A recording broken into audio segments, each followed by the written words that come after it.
Yeah, and these are signals to crazy Yeah. people, just to be clear. When they do this, they're going to find a crazy person that accepts that signal and commits violence. Just this week, Charlie, at a Homeland Security meeting, Gary Peters, senator from Michigan, could not denounce Jay Jones's text messages in which he called for his opponent to be killed. But before she was killed, he wanted her to watch her children be killed. That's the candidate for attorney general, the top law enforcement officer in the state of Virginia, could not denounce that. This is a party that's so far to the extreme. I don't recognize the Democrat Party of today.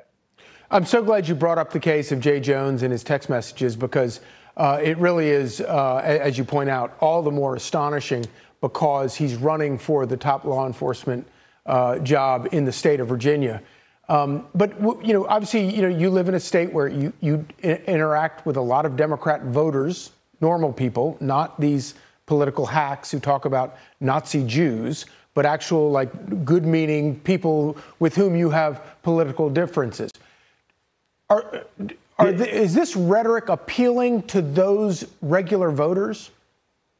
No, of course not. I think most Americans are normal, rational people. But that was a point I made earlier. There's a small segment of the population that has serious mental health issues. And when Democrats, and I think they do it on purpose, quite frankly, they say these inflammatory things. And quite frankly, they own the consequences because they know that it doesn't take but one person. Look, President Trump almost got assassinated last July because one crazy person had been indoctrinated into that ideology. The same with Charlie Kirk, the same with the United Health CEO.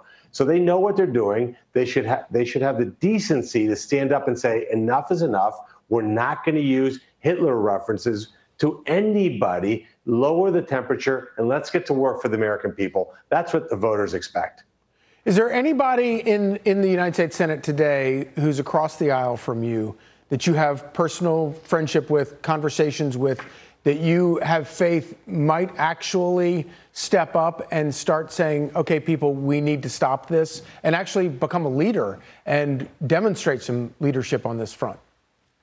Yeah, absolutely. I mean, John Fetterman is probably the shining star in the Democrat Party for that reason. I don't agree with him on a lot of things, but he's absolutely the voice of reason in the party.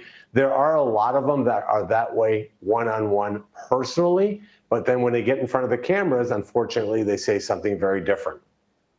Yeah, and of course, that's the real problem, because we don't need cowards. Leadership is not cowardly. It's and kudos to John Fetterman, because, of course, he's actually taken the slings and arrows from the others in his party for doing, as you point out, actually calling out the horrors of some of this rhetoric. Senator Moreno, thank you so much for joining us.